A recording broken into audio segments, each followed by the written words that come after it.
ya mungkin ini ya lebih pasnya kalau aku ngomong ini ya udah telat ya. Di sini aku mau ngebahas mengenai deflasi itu. Deflasi ya terus mungkin ditambah dengan banyaknya PHK dan banyaknya hal-hal yang terjadi di Indonesia ini ya. Nah, ini dari sudut pandangku aja ya, yang mungkin warga biasa yang mungkin gitu terdengar kurang srek gitu. Kalau saya mendengar kata deflasi kayak gini-gini definisinya, terus kayak kebanyakan apalah gitu kan. Nah, ini modelnya adalah cerita, jadi mungkin kalian sambil buka YouTube terus bisa split screen gitu kan sambil ngerjain sesuatu gitu. Karena menurutku itu konsepnya menarik.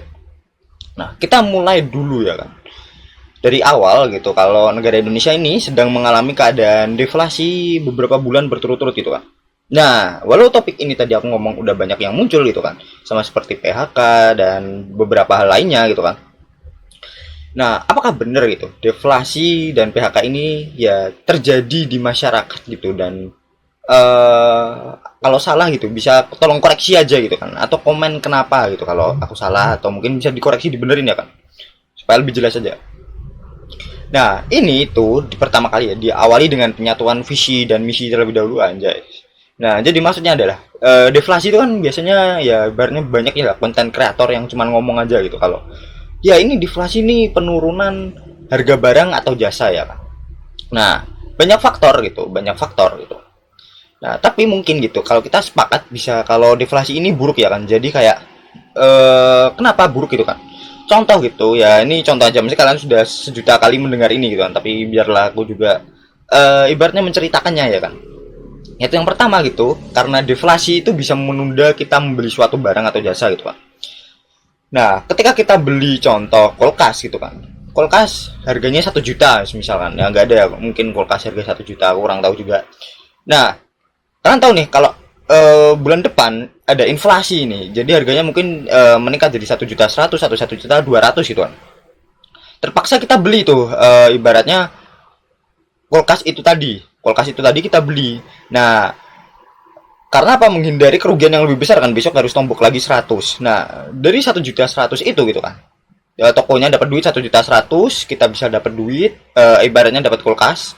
Terus dari 1 juta 100 tadi bisa buat gaji karyawan dari toko gitu kan. Nah, karyawan bisa memenuhi kebutuhan. Nah, itu kan memutar roda ekonomi tuh. Secara gak sengaja ya kita membantu lah ya. Nah, sedangkan kalau deflasi gitu kan. Nah, tadi harganya lebih murah nih tadi kan 1 juta misalkan. Bulan depan gitu harganya mungkin tinggal 900 800. Kalau kita ngapain kita beli sekarang ya kan, kalau kita bisa beli besok gitu kan. Nah, seharusnya duitnya 1 juta tadi yang minimal bisa masuk gitu kan, malah jadi gak masuk. Nah, jadi nanti ada PHK, operasionalnya nggak bisa ketutup ya kan, gaji karyawan nggak bisa terbayarkan dan segala macam. Nah, akhirnya harga murah dan akhirnya PHK, dan kayak itu sering terjadi ya kan. Nah, itu definisinya kira-kira yang aku tangkap gitu kan. Mungkin kalian bisa koreksi itu kan. Nah, tapi di sini tapi ya kan. Menurutku aja nih ya, harga barang itu ya tetap tetap segitu-segitu aja, tetap ya ibaratnya tetap ya malah kayak ya tambah mahal lah. Sebagai contoh di Semarang ya kan, karena aku tinggalnya di Semarang ya kan. Ya ayam sekilo lah gitu kan. Itu sekitaran di harga 30 sampai 45-an gitu. Padahal deflasi gitu. Deflasi kan harga barang dan jasa ya kan. Tapi kenapa nggak turun coba? Malah tambah naik ya kan. Dan beli cabai gitu, misalkan beli cabai gitu, walaupun nggak doyan pedes tapi kan ya tetap masak ya ada cabainya dikit lah ya. Ya tambah naik lah. Ya dapatnya segitu-segitu aja padahal deflasi. Yang sesuai tadi core-nya ya kan. Harganya harusnya turun dong. Harganya turun berarti kan kita harus dapatnya banyak gitu kan. Nah, mungkin gitu kan. Bentar.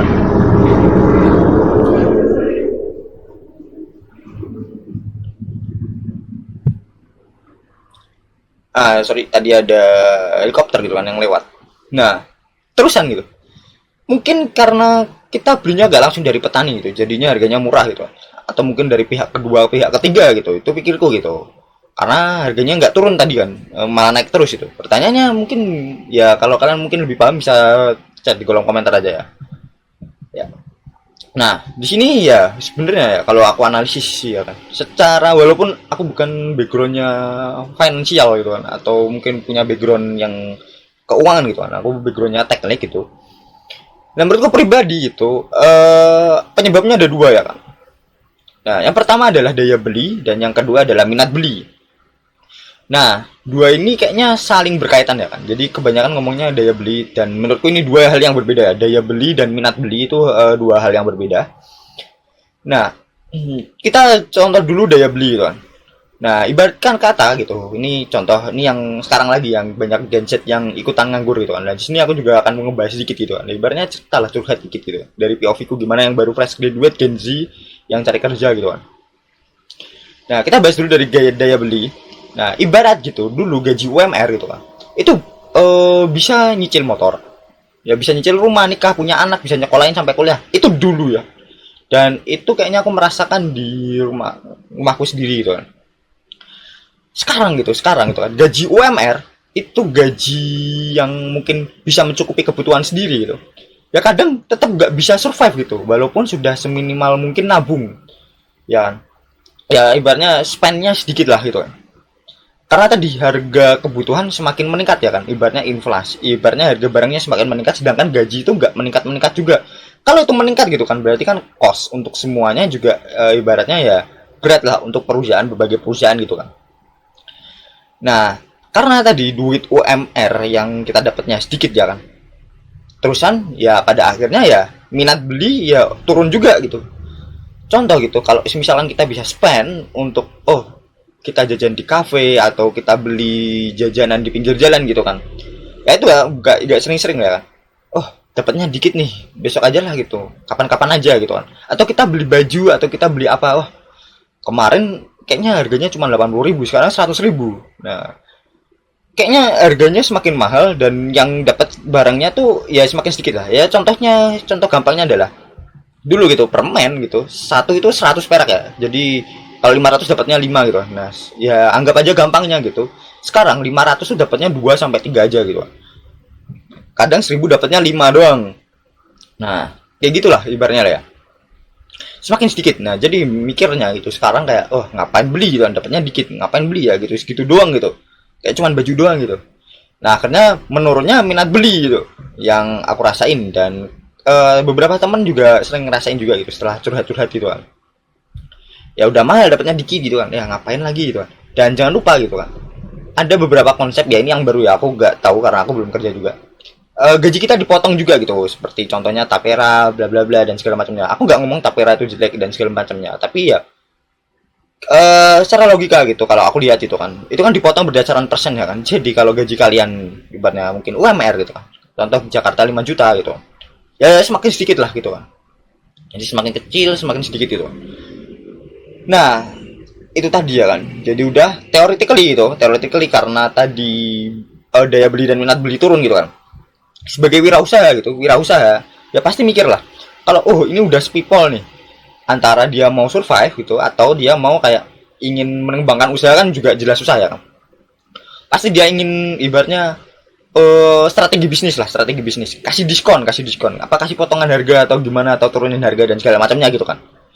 Nah di sini yang key konsepnya, dimana ketika ingin menarik minat itu tapi tetap gak laku gitu yang jualan ini. Nah di sini kayaknya ya, alasan yang paling logis yang aku sering lihat ya, selain tadi dua tadi, itu karena sekarang semuanya juga pada ikut jualan. Yes, kayaknya hampir semuanya yang aku kenal itu sudah ikutan jualan gitu kan. Contoh gitu kayak gula lah atau kebutuhan pokok gitu kan. Nah mereka gitu ibaratnya nge-share pamflet lah, ibaratnya mereka ngebuat pamflet di Canva gitu, buat pamflet di Canva dan segala macam gitu kan. Udah ada harga-harganya gitu kan. Atau nanti tinggal via chat tuh, lewat story WA atau story WhatsApp gitu kan biasanya. Nah, itu di-share tuh. Terus buka jasa A, B, C gitu kan. Nah, terus gitu. Jelas gitu. Itu bukanlah perkara yang menurutku cukup bijak gitu. Ya jelas kenapa? Karena Indian gitu, semuanya tuh beberapa supplier aja gitu, jadi nggak satu orang produksi gula sendiri. Ya jelas itu kan dari supplier lain gitu kan, terus kan dia mengambil untung 1.500 sampai 1.000 gitu. Nah karena strateginya sama dan eksekusinya sama ya kan, ya jelas semua mikirnya ya ngapain aku beli gitu kan. Ya ibaratnya ya di tahap semuanya udah pada jualan gitu kan, ya siapa yang mau membeli gitu kan. Nah Sehingga kita juga ngelihat kan, oh ini kita bisa buka all shop dan segala macam, padahal ya Indian ya juga sama aja gitu. Nah, karena tadi ya kan, toko beneran gitu, toko beneran tadi ya udah ya, oh semuanya pada jualan, nggak ada yang beli ya kan, saking mudahnya gitu, dan udah dipotong gitu dari, mungkin dari suppliernya harganya 19, kita untung 500 gitu kan. Terus mungkin ada lagi nih orang gitu kan, beli 18 jual 19, loh lah itu udah persaingannya udah nggak sehat kan di masyarakat gitu, di pasar lah ibaratnya ya.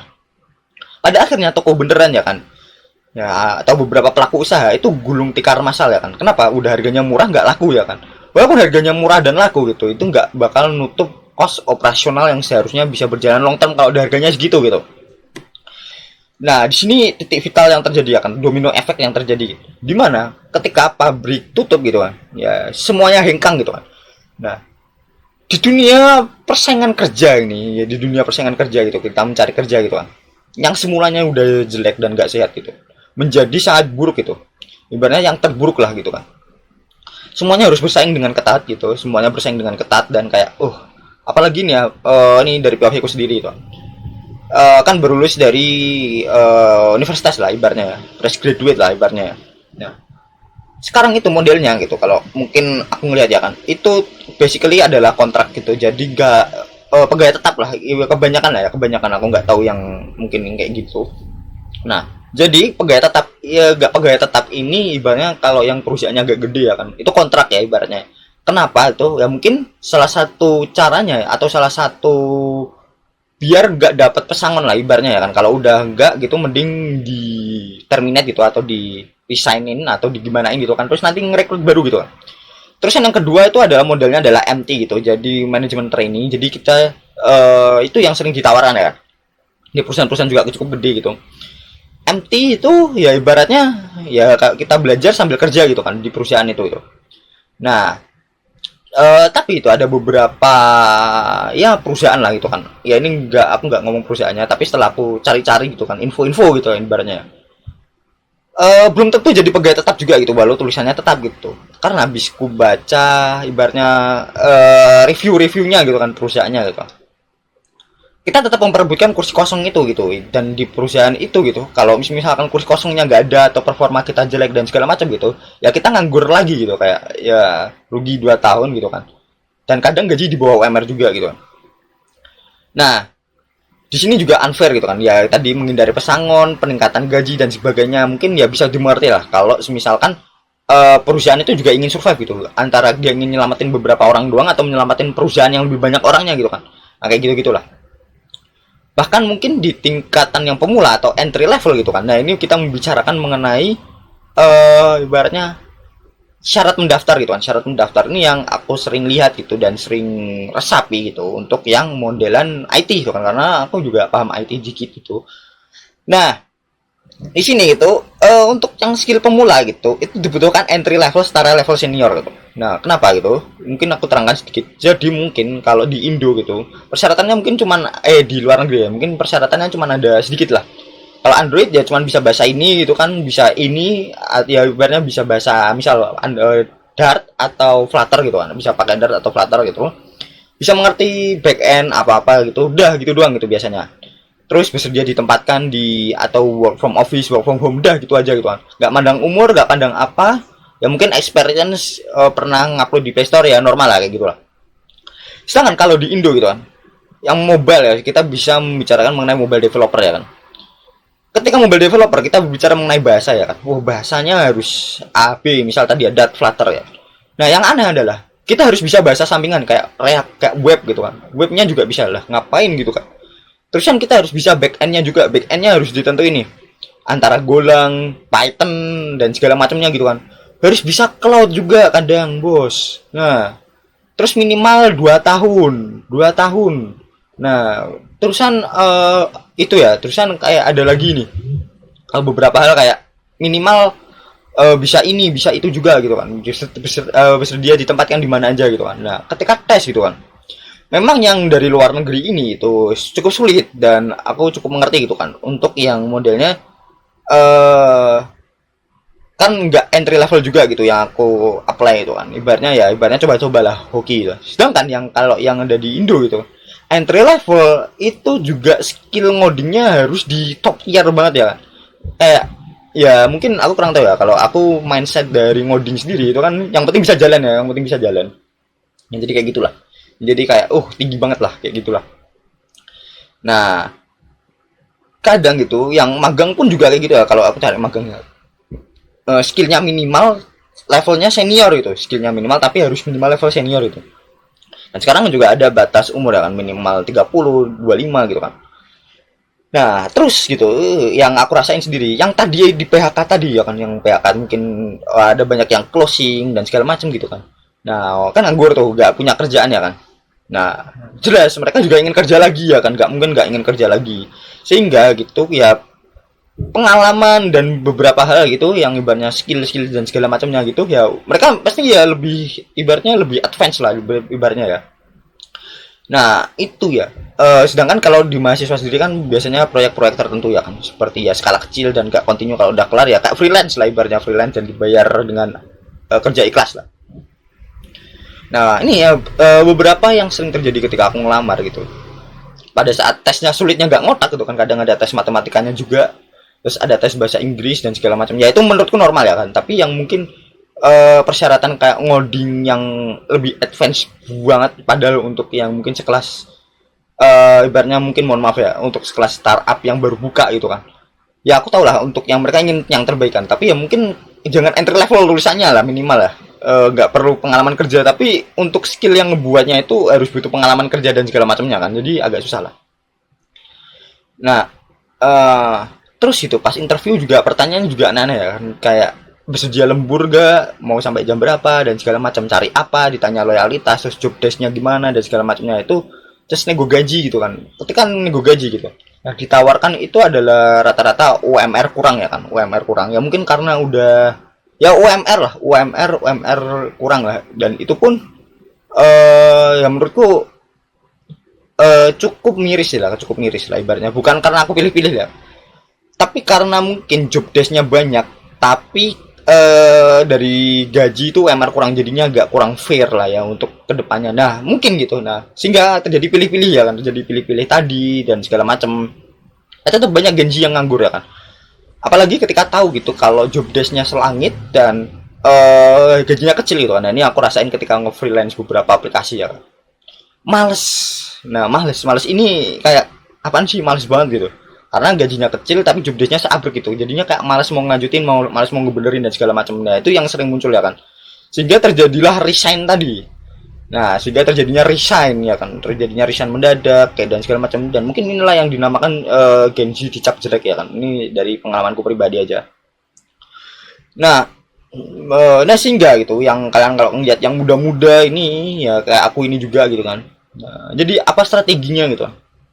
Tetapi yang pertama adalah mencari yang pekerja kantoran yang menjadi tetap gitu kan. Either ya maupun apapun yang terjadi lah, mau jadi MT dan segala macam gitu kan. Kita menukarkan umur dan waktu kita untuk menjadi pegawai tetap ya kan. Karena Indian dapat pesangon dan segala macamnya. Atau kita biasanya menjadi freelance gitu. Yes, freelance, walaupun freelance sekarang juga nggak ngotak juga gitu kan. Agak sedikit kacau gitu, kayak cukup membutuhkan koneksi yang kuat juga gitu kan. Lalu yang kedua adalah konten kreator. Jelas konten kreator ini kayak ya kayak kalian lihat banyak ya kan. Oh, kayak contoh di IG lah. Oh, ngebuat konten A, B, C, D gitu, konten motivasi, konten pernikahan dan segala macam ya kan. Konten yang sosokan, konten yang apa ya, motivasi lah ibaratnya. Oh, kalau kamu nggak gini nanti gini, bla bla bla gitu kan. Terus konten yang edukasi dan segala macam gitu kan. Nah, terus kalau di Twitter, di thread gitu kan, contohnya kalian baca sosokan, ini tips aku bla bla bla, ini tips aku bla bla bla, ini kemarin tuh gue tes ini, kayaknya ini soalnya gitu kan, technically gitu. Dan juga pekerja serabutan ya kan. Nah, yang tadi itu, yang thread sama Twitter tuh kalau mau curhat ya kan, itu kayaknya beberapa hal ya, beberapa kreator ya kan, itu kayaknya juga sama ya, kayak ibaratnya ini satu kreator sama satu kreator lain tuh kayaknya sama persis gitu, kayak tinggal kopas doang ya. Dan aku nggak tahu ya mana yang kopas mana yang enggak ya kan. Dan itu kayaknya template lah ibaratnya kalau mau sukses gini gini gini, aku sama HRD juga gini gini gini gitu kan, lah ya gitu gitulah. Dan kayaknya ada yang dari ChatGPT yang bener-bener bahasanya kayak AI banget lah dan segala macam ya kan. Nah Terusan gitu. Yang terakhir adalah pekerja serabutan ya kan. Kalau mau kerja di luar lini, ibaratnya di luar lini kehidupan lah, ibaratnya mungkin teknik gitu kan. Ya emang ini banyak gitu, tapi di sini aku baru merasakan gitu. Teknik gitu kan. Oh, ternyata jadi ini, ternyata jadi ini gitu kan. Ya pekerjanya ya nggak tentu juga gitu. Hari ini kerja besok bisa enggak gitu. Hari ini kerja atau enggak gitu. Yang penting dapat duit lah. Kalau yang mungkin nggak pilih-pilih banget gitu. Nah, yang peluang suksesnya dari semua itu tadi itu nggak pasti juga ya kan, ibaratnya ya tadi konten kreator. Ya ibaratnya kalau nggak sesukses mungkin dapat 100.000 follower, nggak dapat endorsan ya nggak dapat duit juga kan. Nah kayak gitu gitulah. Yang tadi itu menyebabkan gitu. Yang satu hal lagi yang angka pernikahan juga menurun ya karena ini juga ibaratnya ya saling berkaitan juga ya kan, angka pernikahan juga menurun. Dan walau belum pada gak siap ya kan, udah pada intelektualnya juga pada udah maju ya, itu belum siap tuh secara finansial ya kan, secara finansial belum siap dan segala macem gitu kan. Nah kalau dipaksa gitu kan, oh nikah aja lah gitu daripada nanti dibat orang lain gitu kan. Nah itu akan menimbulkan kemiskinan struktural gitu. Kenapa? Ya karena gaji satu digit aja gitu ibaratnya ya, mungkin bukan gaji satu digit sih, mungkin gaji UMR lah lebih tepatnya ya, itu nggak bisa memenuhi kebutuhan untuk keluarga lah ya, karena technically satu orang aja itu kadang nggak cukup gitu, apalagi banyak orang gitu antara dua ya kan, belum lagi kita harus ngasih orang tua dan segala macamnya gitu kan, ada banyak lah, mungkin kalian bisa atau kontrakan dan segala macam, cicilan juga satu digit kayaknya kurang ya, walaupun ya mungkin udah di lowest menurut kayak ini, aku kurang tahu, aku belum nikah juga. Nah, tapi mungkin kalian bisa koreksi lagi sekali lagi gitu. Nah, terus kalau yang semisal gitu, gaji satu digit gak bisa memenuhi kebutuhan, kita punya mungkin kerjaan yang menghasilkan gaji dua digit gitu kan. Kebanyakan gaji dua digit gitu. Ya antara resikonya juga high gitu, stresnya high banget gitu kan. Terusan mungkin ada banyak yang kebutuhan kayak, oh lebur sampai malam banget gitu kan, sampai nggak pulang lah. Sehingga kita nggak bisa menikmati kebutuhan-kebutuhan yang ingin kita penuhi gitu. Kayak gitulah. Nah, dan even gitu beberapa temanku gitu kan, beberapa temanku gitu itu punya pekerjaan lebih dari satu ya kan, ada yang dua tigaan gitu, nggak mungkin dua tigaan, yang ketiga ini ya ibaratnya hobi aja ya. Yang pertama itu adalah pekerjaan 9 to 5 gitu ya, ibaratnya kayak kantoran jam 9, setengah 9, jam 9 harus sampai kantor, terus jam 5 tuh pulang gitu kan. Malamnya dia nge-freelance gitu kan, nge-freelance ya ibaratnya kayak graphic design, UI UX dan segala macamnya gitu kan. Nah, Sabtu Minggu gitu, kalau dia nggak ke kantor atau nggak ada kerjaan freelance itu, dia jualan gitu, jualan kayak ya ibaratnya di CFD itu kan, sampai menghidupi dirinya sendiri gitu. Nah, kayak gitunya lah, kayak gitulah ibaratnya, too bad gitu kan. Nah, terus gitu, kita muncul lagi, mungkin kita saling mengalahkan, ya ibaratnya menyalahkan pemerintah lah. Apakah ini salah pemerintah gitu kan? Nah, secara undang-undang gitu kan, setiap warga negara itu mempunyai hak ya untuk mendapatkan pekerjaan yang layak, dan technically yes, dan enggak juga gitu salah pemerintah gitu secara gamblang ya kan, mungkin di bawah 50%, di atas 50% lah sekitar segitu ya. Kenapa gitu gitu kan, maksudnya aku bukan pro pemerintah juga gitu kan, bukan pro pemerintah, dan aku nggak menggaung-gaungkan pemerintah gitu kan, dan yes ada lapangannya gitu, ada lapangan pekerjaannya dan banyak gitu kan. Tapi itu untuk mendaftar itu semua kita harus punya skill yang di atas rata-rata gitu. Kayaknya kalau dari ranking 1 sampai 100, 1 juta gitu, kita minimal harus ranking 1 terus itu. Dan selama-lamanya gitu. Ibaratnya biar minimal keterima gitu. Terus itu kan. Yang seharusnya untuk yang diterima di entry level itu pemula ya kan. Nah, ya minimal pengalaman 2 tahun lah. Dan sedangkan gitu pemula ya cari pengalaman ya. Event magang pun juga harus cari pengalaman 2 tahun gitu. Ya ibaratnya kayak gimana ya? Magang untuk cari pengalaman, tapi untuk daftar pun juga butuh pengalaman gitu. Kayak buat crazy. Ya crazy banget kan, kayak ya ibaratnya time loop ya kan, time loop gitu. Nah, tapi apakah kayak gini itu penting? Ibaratnya ya ini salah satu faktor penting ya, tapi dulu itu walaupun ada tulisannya pengalaman 2 tahun ya tetap aja bisa keterima gitu. Jadi ya coba aja dulu, coba aja dulu. Nah, terusan belum lagi kita harus melawan orang-orang ordal ya kan, yang nggak mungkin bisa dilawan ya kan. Ya, walaupun nyebelin ya, inilah kehidupan kita gitu. Jadi kita kayaknya harus ibaratnya cukup kuat lah menghadapi semua ini gitu. Nah, terus faktor hoki juga harus kencang banget ya kan, faktor hoki dan segala macam. Nah, walaupun gitu, oh ini semua sudah nih, semua udah keterima gitu kan. Ada beberapa temanku, ya bukan ada beberapa temanku juga sih, ada beberapa info yang aku dapat gitu kan.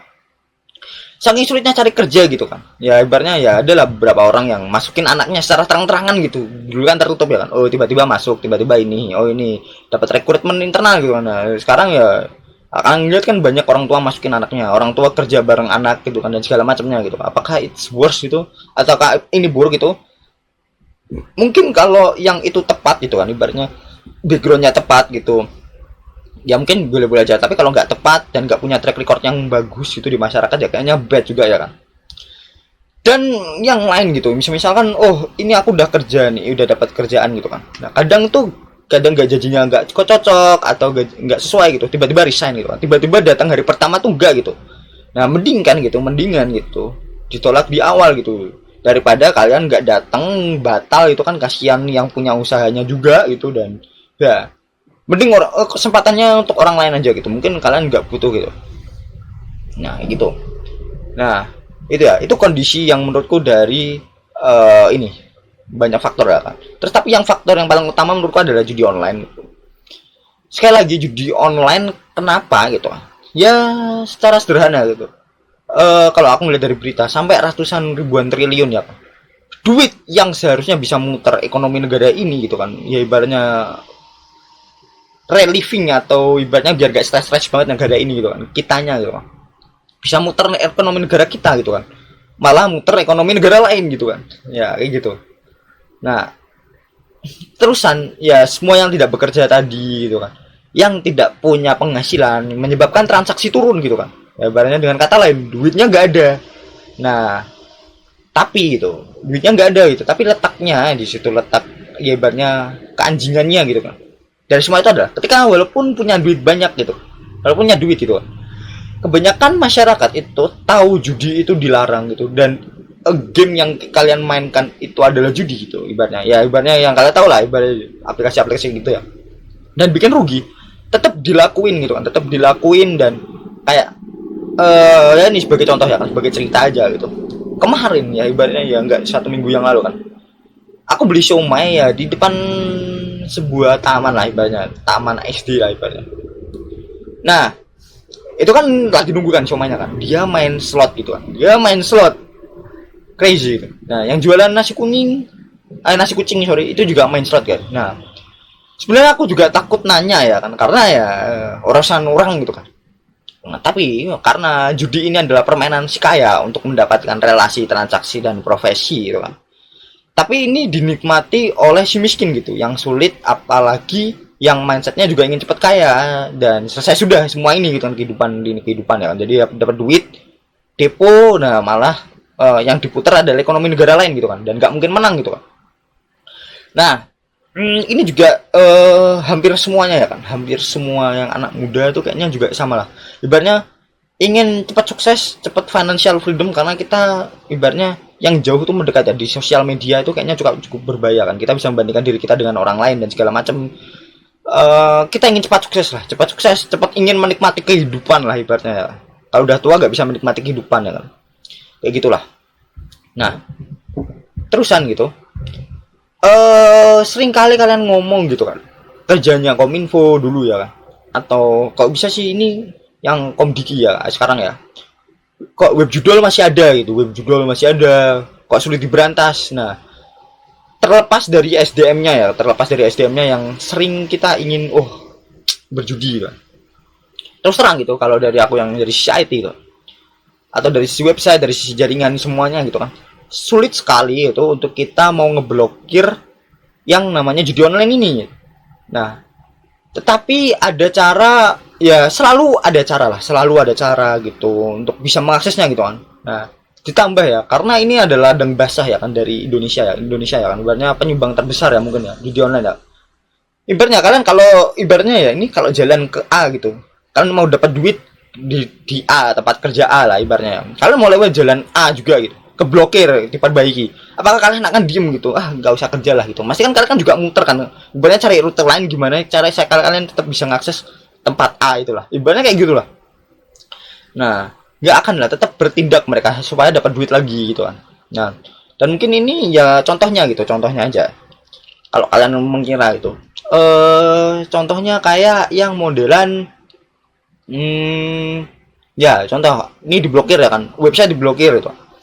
Ya tetap aja kalian bisa pakai VPN gitu kan. Nah, mungkin kalau yang di sana nyadar gitu kan, ya kalian tinggal beli domain baru, beli banyak yang baru gitu kan. Nah, langsung tinggal posting lagi, tinggal nanti dialihin ke sini dan segala macam, ini website yang baru. Nah, udahlah kelar lah. Ya gitu, dan repeat, rinse and repeat lah ibaratnya ya. Nah, itu sekarang juga gitu kan. Banyak kondisi negara yang ya sulit diterima lah oleh akal sehat lah, berbagai bidang lah ya. Ini aku juga masuk ke pendidikan ya kan. Ya seperti kualitasnya yang menurun jauh gitu kan. Dan adabnya juga gitu kan. Contoh kita ngechat cari kerja gitu. Kalau kalian sering lihat kan, ya, cari kerja loker gitu. Nah, kalau kalian lihat itu, yang jelek-jelek itu selalu viral gitu. Viral ya kan, viral. Tapi kalau misalkan yang baik itu kadang nggak ditanggepin, cuma diri doang. Kayak gitu-gitulah.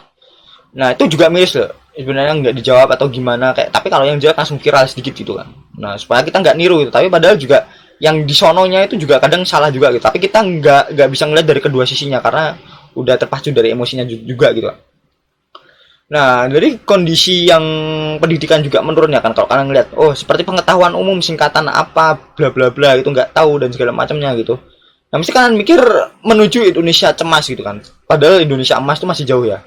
Maksudnya Indonesia cemas tuh kayaknya ibaratnya kita masih bisa memperbaiki lah, masih beberapa puluh tahun lagi kan kita masih bisa untuk regenerasi dan segala macam, memperbaiki kualitas SDM ya menurutku ya. Walaupun sulit ya kan. Nah, karena nggak ada sistem ranking gitu kan, dan karena nggak ada sekolah favorit atau pakai zonasi gitu kan.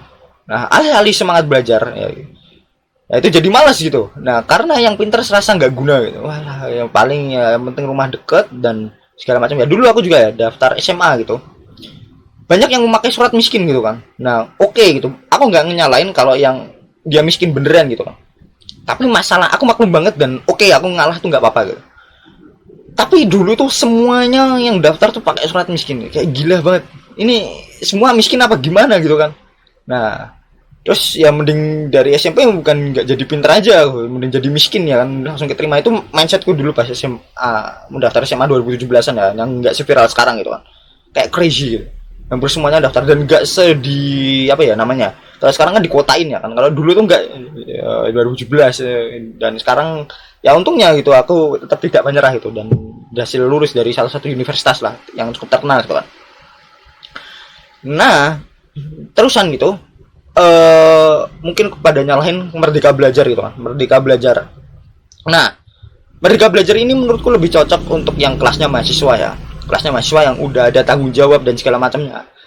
Ya walaupun ada banyak yang juga mahasiswa yang nggak bertanggung jawab, tapi maksudnya udah nalarnya udah jalan lah, ketimbang yang mungkin kita membebaskan diri anak untuk belajar di luar ya. Karena menurutku sendiri yang udah ikut kampus Merdeka itu adalah sebuah ibaratnya program lah untuk magang dan cari pengalaman atau ilmu di luar kuliah ya kan.